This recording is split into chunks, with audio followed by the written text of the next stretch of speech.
5 sekawan, berkelana. Bagian 9. Perjumpaan yang tidak menyenangkan. Senang rasanya berkemah dalam lembah sisi bukit yang enak itu. Kedua karavan dijajarkan di dalamnya. Kedua ekor kuda dibawa ke sebuah lapangan luas tempat menaruhkan kuda-kuda milik pertanian. Apabila selesai bekerja di ladang, Trotter dan Dobby kelihatannya senang berada di lapangan yang hijau dan landai itu.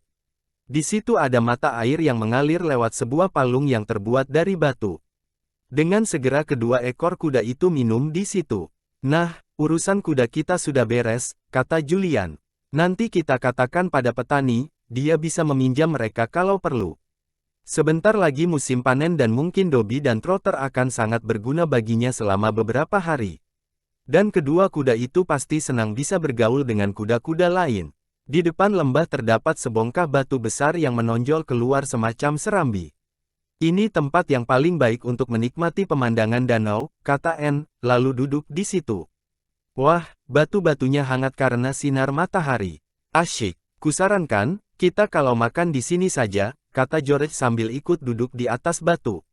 Serambi ini cukup lapang, lagi pula permukaannya datar, jadi piring dan mangkuk bisa kita letakkan di sini, tanpa risiko tumpah. Dan memang benar, pemandangan dari sini indahnya luar biasa, ada yang bisa melihat tempat perkemahan sirkus dari sini.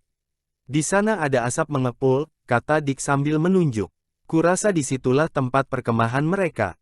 Dan lihatlah, ada perahu menuju ke tengah danau. Kecil sekali kelihatannya, ya. Mungkin itu Nobby, kata Anne. Kita tidak membawa teropong, Julian. Kalau tidak salah, kita membawanya. Memang, kata Julian sambil mengingat-ingat. Kuambil saja sebentar. Ia pun masuk ke dalam karavan hijau.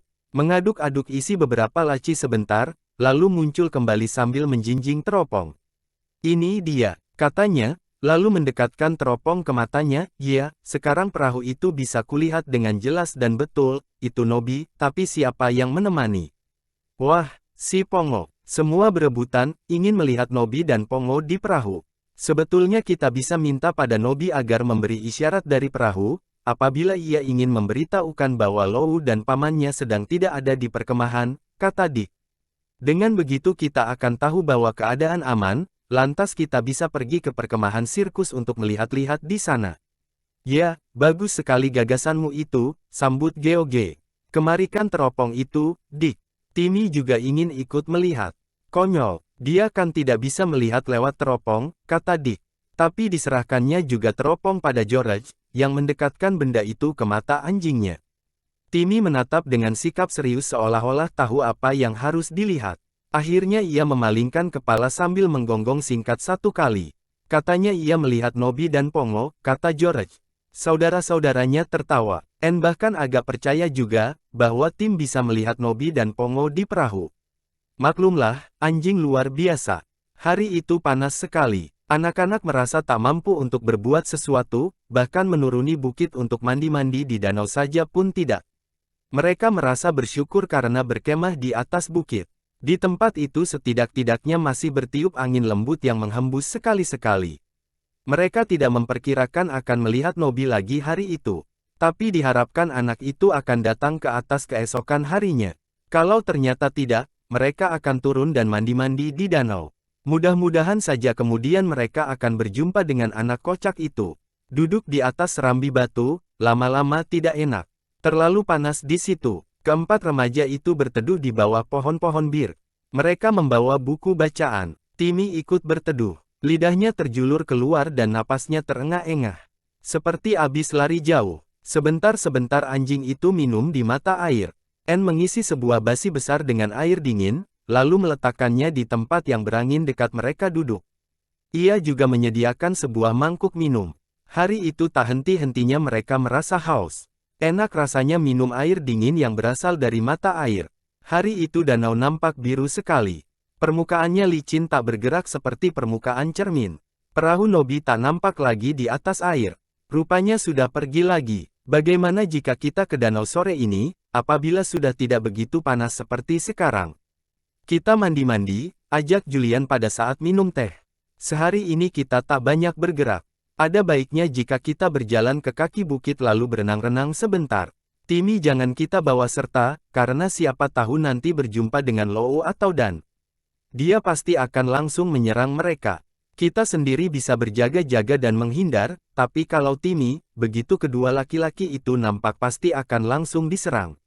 Dan mungkin saja saat itu kita sedang dalam air, sehingga tak sempat mencegah. Pokoknya, Timmy bisa menjagakan karavan untuk kita, kata Anne. Baiklah, sekarang kucuci dulu piring-piring serta mangkuk-mangkuk ini. Masih ada yang mau makan lagi. Terlalu panas, kata Dick sambil menggulingkan tubuh sehingga ia telentang. Aku kepingin saat ini kita sudah ada di danau. Aku akan langsung terjun ke air. Pukul 6:30 petang, hawa tidak begitu panas lagi.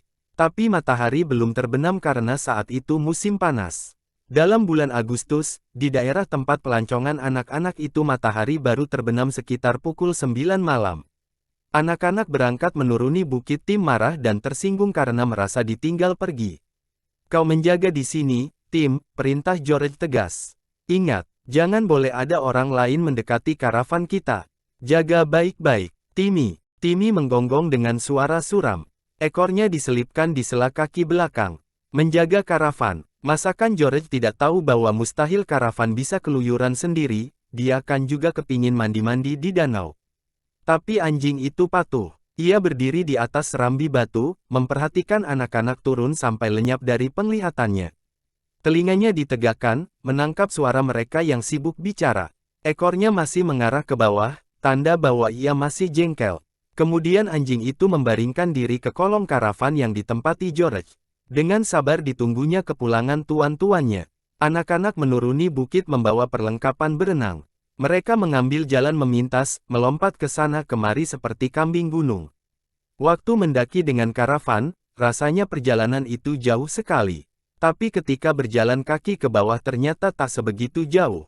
Apalagi mereka kini menyusur jalan tikus, dan mengambil jalan memintas kapan saja mereka mau. Salah satu pintasan ternyata terlalu terjal, sehingga mereka terpaksa ke jalan semula. Mereka mengikuti jalan sempit itu, sampai di sebuah tikungan tajam yang mengitari sebuah tebing curam. Mereka kaget dan cemas, ketika tahu-tahu Lou dan Tiger dan muncul di depan mereka. Jangan pedulikan, kata Julian dengan suara pelan. Jalan berkelompok, tanpa menoleh. Kita harus pura-pura Timmy ada di belakang kita. Tim, panggil George seketika itu juga, Lou dan Dan sama kagetnya seperti keempat remaja itu. Keduanya berhenti sambil melotot. Tapi Julian menyuruh saudara-saudaranya mempercepat langkah. Hei, tunggu dulu, seru Dan. Kusangka kalian sudah pergi, lewat puncak bukit. Maaf, tak sempat berhenti, balas Julian. Kami harus bergegas. Lou celingukan, mencari Timmy. Ia tak bermaksud marah dan mulai berteriak-teriak, karena siapa tahu anjing edan yang kemarin malam muncul lagi. Dengan suara lantang diajaknya anak-anak berbicara. Dipaksakan dirinya agar nampak ramah.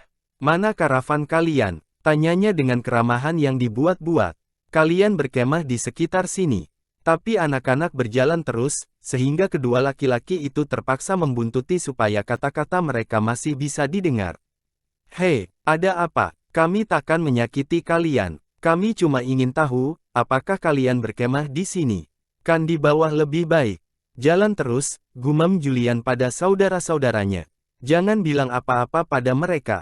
Kenapa mereka sekarang mengatakan lebih baik berkemah di bawah saja, padahal kemarin kita diusir-usir dari sana? Dasar sinting, Timmy, seru George sekali lagi, dengan harapan agar kedua laki-laki itu berhenti membuntuti karena mendengar anak-anak memanggil anjing mereka. Dan harapannya terkabul, kedua laki-laki itu berhenti melangkah. Mereka juga tidak berseru-seru lagi. Dengan paras marah mereka berpaling, lalu melanjutkan perjalanan semula.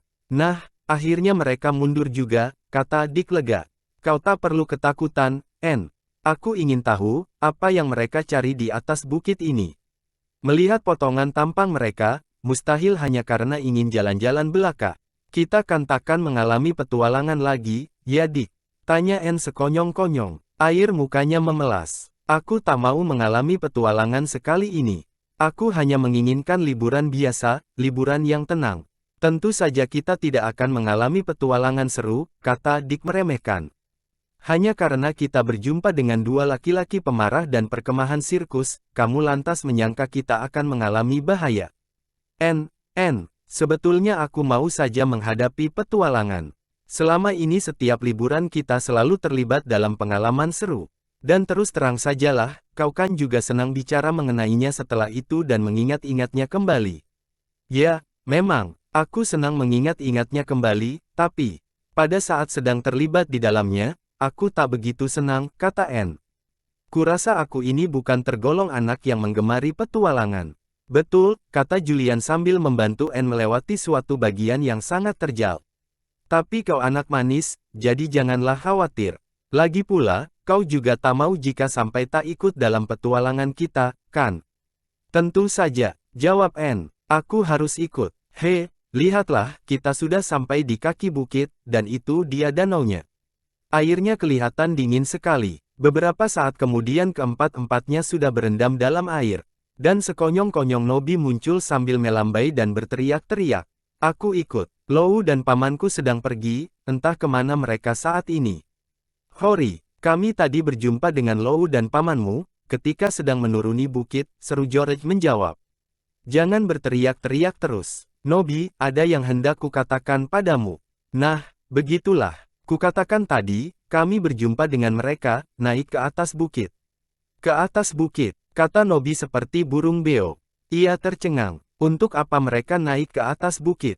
Bukan mereka yang bertugas berbelanja ke tempat pertanian. Para wanita kami yang melakukannya, setiap pagi. Yah, pokoknya kami tadi berjumpa dengan mereka, kata Dick sambil berenang mendekat.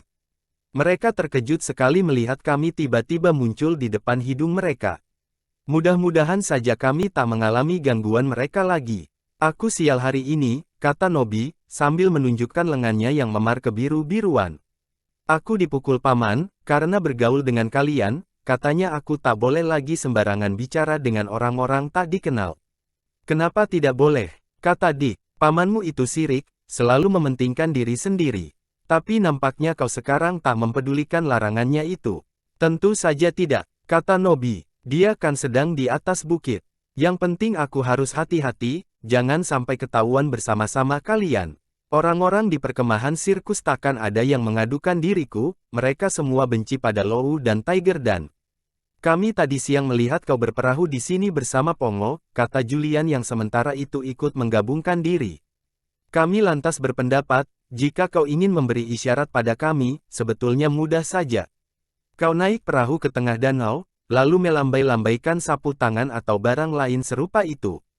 Kami membawa teropong, jadi akan mudah bisa melihatmu di sini. Begitu ada isyarat darimu, kami akan langsung turun.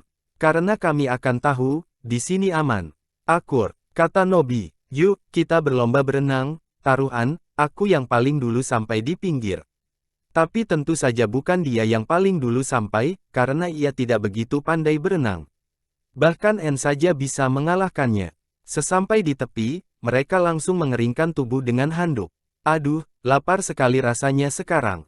Kata Julian, yuk ikut dengan kami ke atas, Nob. Kita makan malam bersama-sama. Petik 2.